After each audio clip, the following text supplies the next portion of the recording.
Yo, this is heavyweight fireworks. In this one, we got Chase Sherman, the Vanilla Gorilla, taking on Jake Collier, aka the Prototype, and aka the ex-middleweight, right? This is a guy who has just been sort of working his way up the UFC divisions and now finds himself as a maxed out 265-pound heavyweight fighter. And it should be interesting to see how he does in this one against Chase Sherman, who coming in off two straight losses and two straight contests where the Vanilla Gorilla just definitely underwhelmed, right? We've seen, he's had his moments in the UFC, right? He won some fights, got cut, went to island fights, and then sort of, had a nice resurgence, came back, looked phenomenal against Ike Villanueva. But those last two fights against Andrei Arlovsky and Parker Porter, I don't know, it just didn't seem like it was that same locked in Vanilla Gorilla that we got against Hurricane Ike Villanueva. And if we look at Jake Collier, this is a guy who, since coming into the UFC in 2014, has only ever alternated wins and losses, right?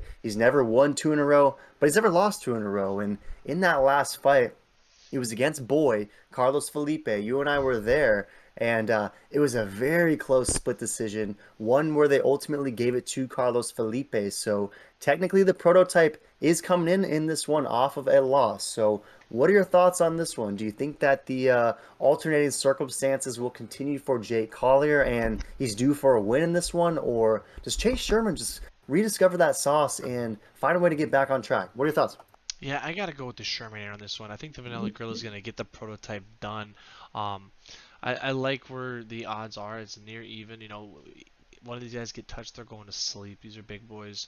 And it seems Tapology 72% majority knockup. I gotta agree with them. I think this is the fight for the Vanilla Grill to get back on that winning streak, to really pump him up. Because let's be real, the heavyweight division is more exciting than ever, but we still need more guys because a few losses away and the heavyweight division is boring again. So we still need these guys, and I think this is a great matchup for him because I think Vanilla Gorilla has a lot of potential if he can keep that win streak back alive and get ripping and focus more. Yeah, right. And if the Vanilla Gorilla is to get back on track, I mean, this is a great opportunity, right? Because it's not like Jay Collier is a world beater, right? He's a guy who is tough. He will always be in close fights, but elite heavyweights can take out Jake Collier. So very interested to see if Chase Sherman is able to rebound in this one. And 72% of Tapology tends to think that he will. About 58% of it is Brown. They think that he's getting that finish by KO TKO. You're bullish on, or you're going with Vanilla Gorilla, I should say. Do you think he's going to get a finish in this one over Collier? I do. I think he's gonna get a finish actually first round. I think it's gonna be a quick, Hmm. easy one. One of these guys going out. I gotta go with my boy Vanilla Gorilla though.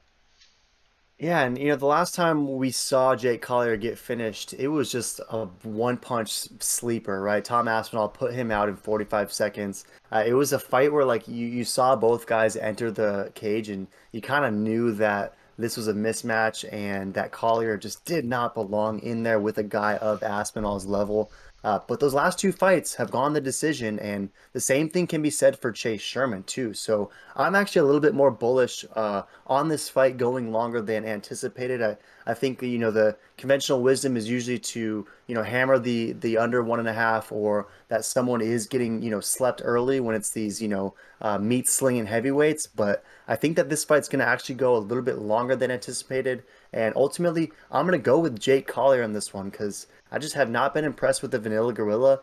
And the fact that Jake Collier has only ever alternated wins and losses, and coupled with the fact that that fight against Boy Carlos Felipe was pretty dang close. And Felipe is a guy who, they aren't always the prettiest fights, but he is managing to pick up a lot of UFC wins. So I thought that Collier, took a step in the right direction. And I think ultimately that he's going to win an ugly, likely boring snooze fest of a decision in this one. And he's just going to keep that alternating wins and losses record afoot. Because I don't know, I'm not bullish on where Chase Sherman's head is at these days. And I think he's going to come in here and sort of underestimate the prototype.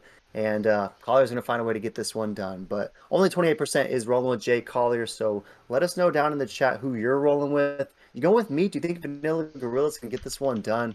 Or you going with your boy and picking the prototype? Let us know.